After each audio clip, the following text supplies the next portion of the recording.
All right, 90.1. We are entering the gay 90s. Not that there's anything wrong with that. You wanted to talk about Andrew McCabe. Okay.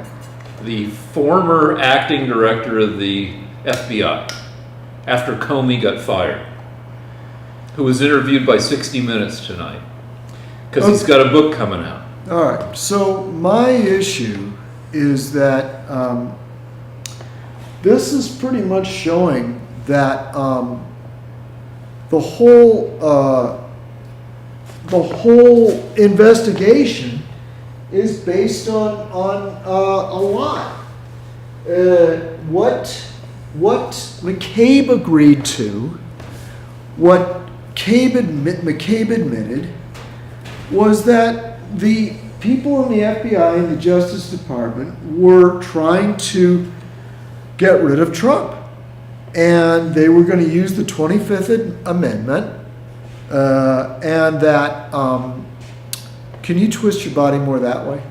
This way? Yeah, and your arm with it. And they were going to try and get rid of him, and that they had actually they were working on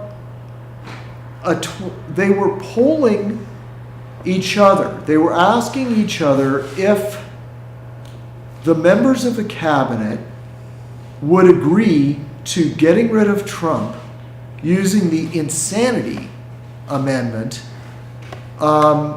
and Rosenstein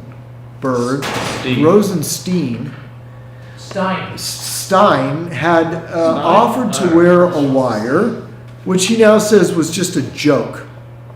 Like, right, that's exactly what would happen if someone from the Justice Department starts talking about wearing a wire to the president, and then says, "Well, he was just joking." I mean, it's like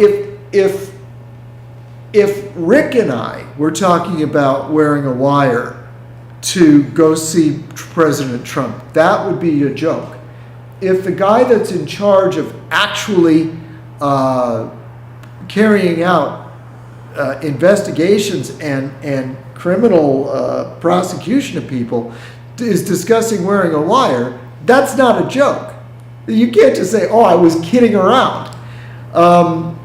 So it turns out that they had started the obstruction, the move to accuse Trump of obstruction of justice before he fired Comey. And as we all know, in Comey's book, Comey admitted that when he wrote about his meeting with Trump, that Trump had told him to carry out the investigation and go after whoever he needed to. So there was no obstruction. He didn't tell Comey to go easy on his buddies. That Comey admitted that in his book. So, but the new information that we have is that the FBI and the Justice Department were planning to remove Trump because using the sanity clause, saying he was insane, and then I like that he's insanity. He's pure insanity. And then within 8 days, they appointed Mueller to investigate him for a dossier that they all knew, according to Bruce Orr, the fourth in charge of the Justice Department, that they all knew was spurious, because it was funded by the Clinton campaign and because it was written by a man that was desperate to get rid of Trump. So much so that he released the information to the newspapers, to the press. He actually released it to an internet site. All right. So move your hand away from me. Okay. So yeah. Let's take all that you say as for the sake of argument. Yes. As let's take your point of view that all these guys are trying to get rid of Trump. At least you should be, well, not happy about Mueller being appointed because you think it's all illegitimate. But at least you should be happy that if they had to appoint somebody, they'd appoint Mueller, who's this upstanding war hero Republican who you would think would do an upstanding job of. He's not upstanding. Well, his record as a leader in the Justice Department is horrendous. He like went what? after. I haven't heard any horrendous. Oh God, yeah.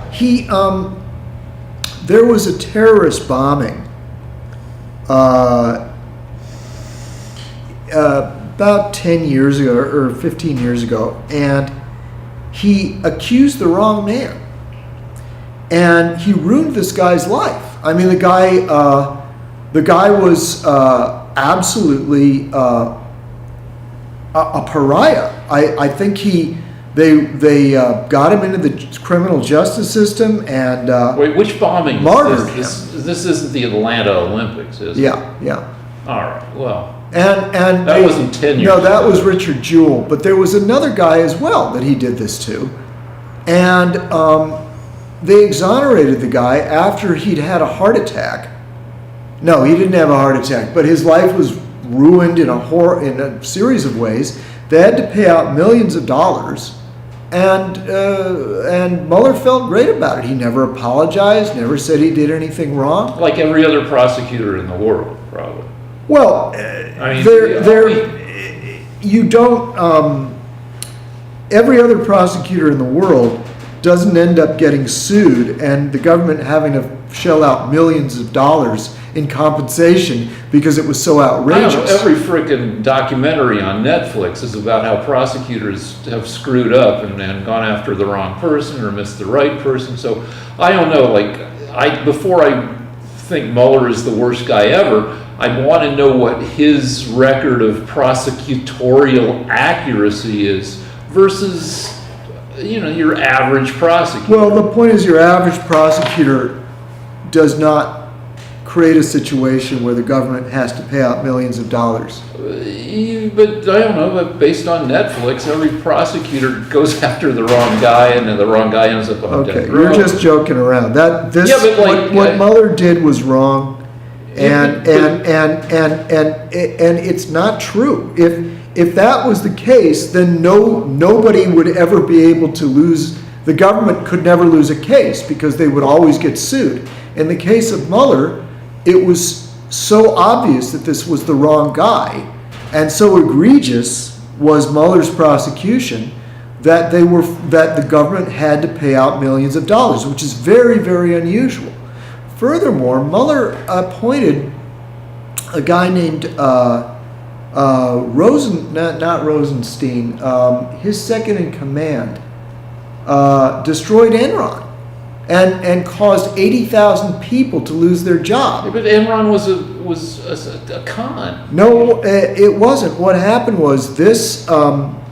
He appointed a guy. So you're going to defend Enron? His second in command went after a company, I believe it was Enron, and they destroyed companies that were investing in Enron, put 80,000 people out of work. They put the 4 top guys in prison. Because they were ripping off. No, they put it was a related company. It was a company that was investing in them that had done nothing wrong, and all 4 of these guys had their lives ruined. One of them killed himself, and all of them were exonerated. And that's the guy he appointed as second in command. Mueller, that's Mueller's chief guy. So trying to get Trump, and then all the other people. Are you defending Enron or not? We can stop the tape, and I can look up which company this guy bankrupted and the name of Mueller's assistant. Mueller has one guy, Matt. I forget his name, but he's a Jewish guy, and he is Mueller's attack dog. And this guy put 80,000 people out of work got 4 totally innocent people in prison and he hid evidence. They were all released. One of them killed himself. Mueller himself was brought up to the FISA court on many occasions. I forget the exact number, Rick, but on many, many occasions, over a dozen occasions, because Mueller was hiding evidence from the FISA court. All right, so when we do break, we don't have to do it now. You can show me this article or set of articles. All right. But my counter argument. Can you move away? Yes. Yeah, because you're not in the right pose, All right. and I'm having to coordinate drawing this and at the same time Defend liberty. Thank you. Okay. So my argument isn't based. I'm tired of the details of all this stuff. My argument is based on.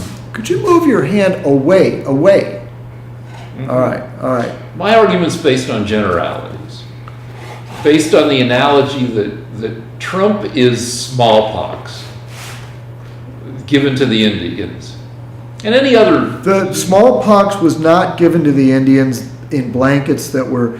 That's a myth. That's a myth. Okay, but the argument still stands that when Whitey came to America, Whitey would have brought diseases that Whitey was mostly immune to, that Native Americans had never been exposed to, that killed a buttload of Native Americans, whether it was intentional or not. It was mostly not intentional. Trump brings to the presidency a set of characteristics that we really haven't seen in any previous president. And nobody knows what to do about it. And so you got McCabe, who apparently did some dumb stuff. You got Comey, who did some dumb stuff. And you got, you got Strzok and Page, you got the whole FBI. Now the deal is, you shouldn't have to be a genius to work for the FBI. You should have to be whatever makes a good FBI agent. Intrepid and commonsensical and upstanding and you should be a good cop. And then the whole Hillary versus Trump thing happens, and according to what I've read, some FBI guys, like the New York office, were appalled by Hillary and did some stuff that wasn't entirely above board. And then guys like Comey. Now, you're going to say that they held up going after her until the last minute so it would have more impact? And that has not been proven. Yeah, but it's a possibility. I won't argue that it's been proven, but it's a possibility. But anyway. The FBI on either side shouldn't be really playing politics, but... What do you mean on either side? I mean, there's been a 2-year investigation of Trump on something he didn't do, and there's been nothing on the other side. Except the various investigations of the second investigation of Hillary's emails, the first... That's things that she did. All right, but anyway, what I'm saying is that faced with Trump, perhaps these high-ranking guys at the FBI, who aren't geniuses, who are professionals but not geniuses, freak out, and they do... Just what you would do, huh, Rick? Well, I'm a genius. I wouldn't have done any of this shit.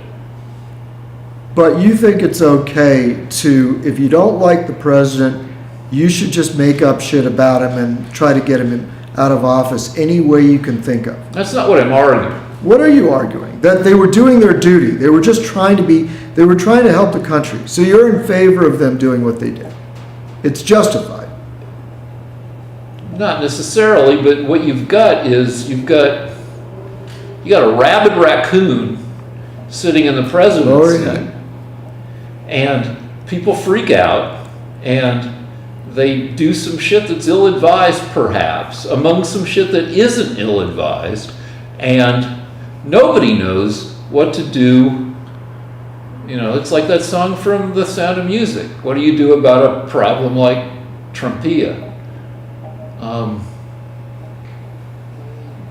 He's a frickin' enigma wrapped in a conundrum, wrapped in weirdly orange flesh, and it's tough to know what to do about him. That if anything, the director and I, as we drove down here tonight, the director was arguing that he hasn't been a bad president. And I will grant you that that Trump is a worse person than he is a president. Now I know why I keep telling you to turn. You're this way. I'm I'm over here. Oh, okay. All right. Okay. So yeah, I was in the But wrong the deal, spot. all right. So, for example, Okay. a trivial example. You were saying Trump is not. Somebody was arguing that Trump was not a bad president. Go ahead. Yeah, not me. Okay. But I do acknowledge the point that,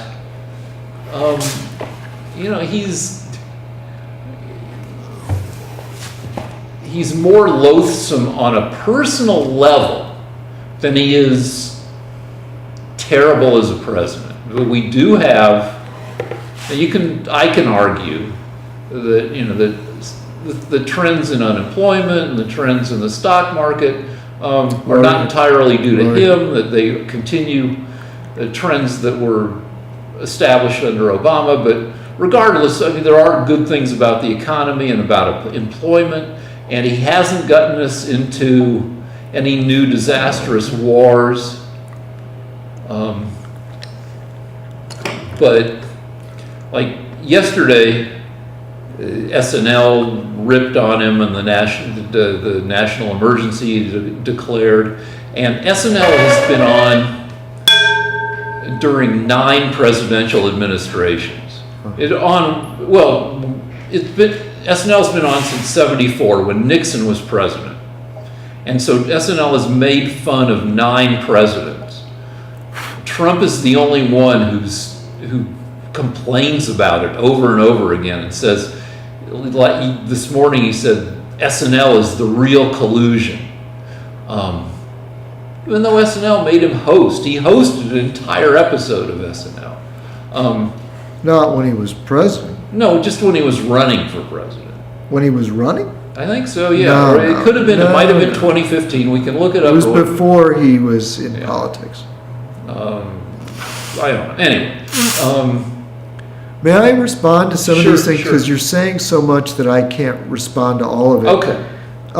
The first thing is that one of the things that Chevy Chase said was that his attacks on Gerald Ford were specifically because the people at SNL hated the Republicans.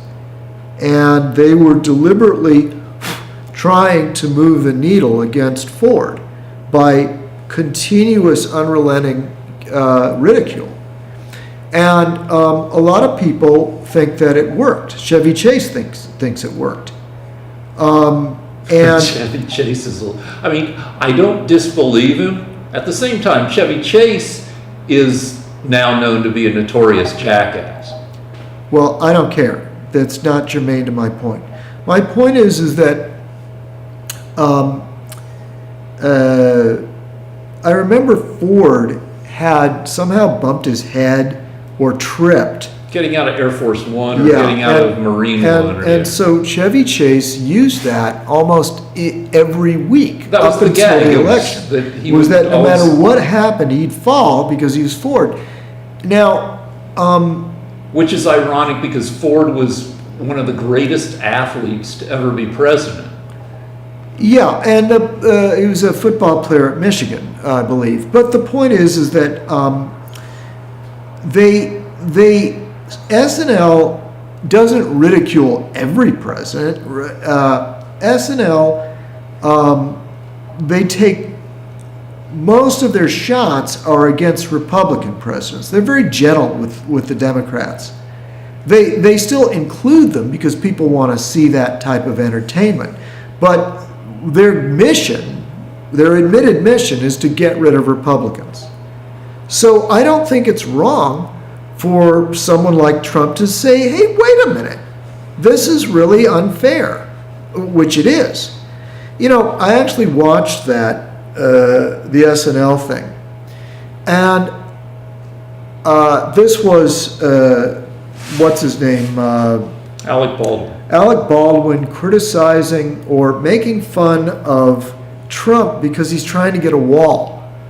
And I think to myself, yeah, Trump, this poor guy thinks, I know, why don't I try to build a wall to protect my country from hundreds of thousands of people pouring over the border, and he gets nothing but attacked, and then SNL's got to jump in and say, like, God, what a terrible, stupid man to want to do that. It's like, well, wait a minute. All the guy is trying to do is protect his country from massive immigration illegally from another country. And SNL's got to jump in and make that look like that's a really bad thing. And I think to myself, you fucking assholes. You fucking assholes. This guy is doing this to help our country. I mean, if you want to make fun of him, make fun of his hair. Make fun of the way he talks. But you really think I'm supposed to be all laughing and on your side because, yeah, that bad old Trump, he's trying to keep 500,000 illegals from pouring over the border. Gee, what a bad, stupid man. No, I'm sorry. SNL is way out of line. And furthermore, when our country has a problem like this, we should all stick together. It shouldn't just be some of the Republicans and Trump fighting against a bunch of saboteurs in the Democrat Party that are doing everything they can to make the country a sanctuary country so that we can have millions of illegals more pouring into the country. Yeah, great. That's really what we should be doing. And then Trump stands up and tries to stop it, and he has to endure all kinds of shit from the Democrats, from SNL, and from you.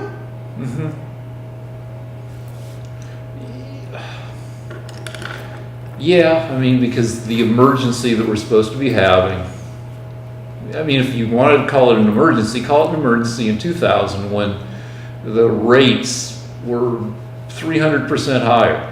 4 times as many people were coming in as they are now. The net since for the past 10 years, there's been, if you believe Pew Research, and other studies done by the government, there's been a net outflow of undocumented.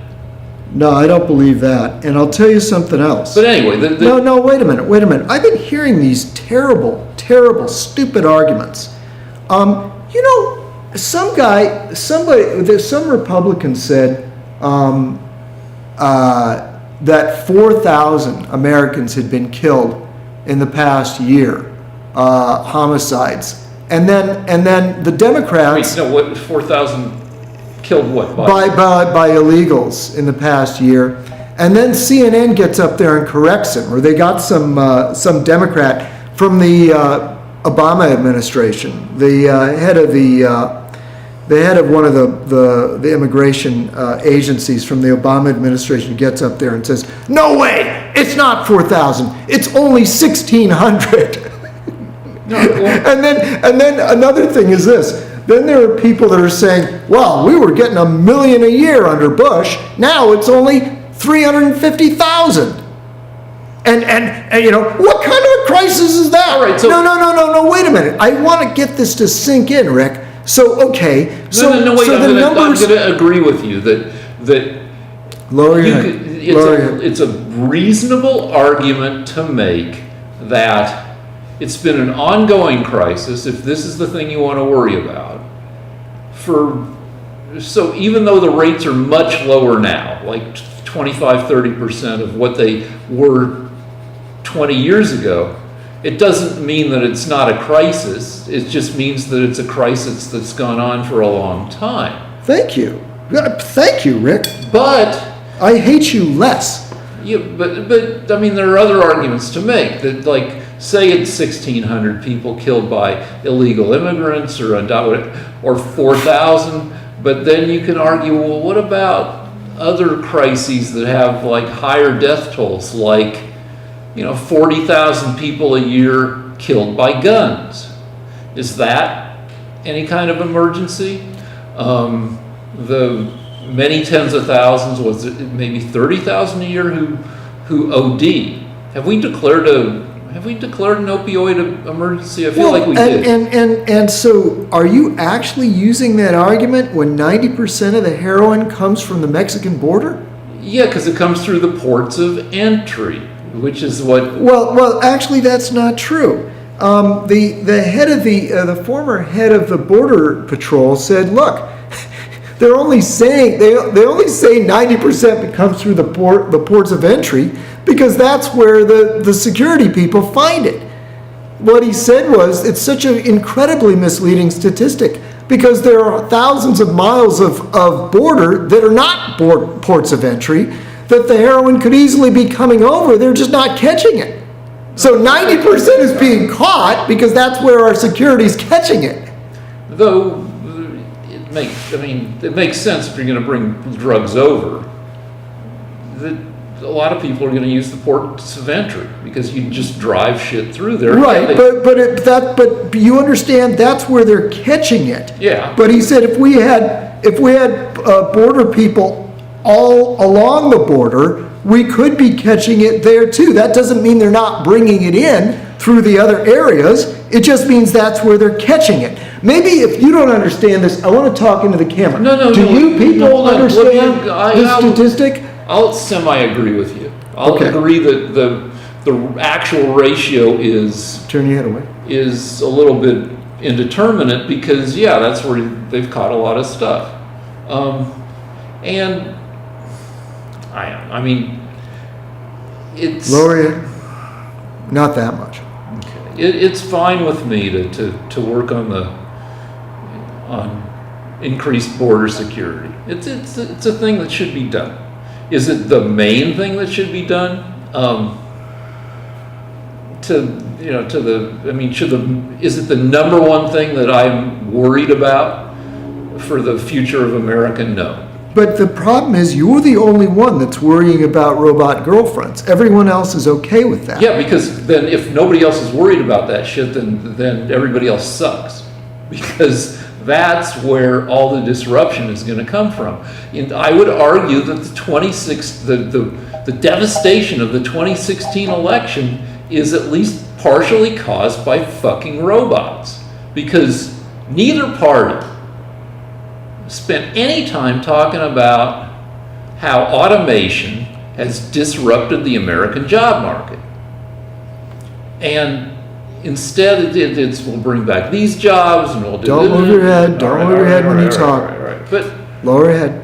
On the one hand, you've got a legitimately pissed off population who've lost their jobs over the past 20 years to increasing automation. On the other hand, you have all these social media presences in people's lives that people haven't learned to that people have not gained immunity to. So people are unduly influenced by social media, which is a modern kind of computery aspect of life that lets people be manipulated. It's all this science fiction shit that's happening, and all that stuff influenced the 2016 election.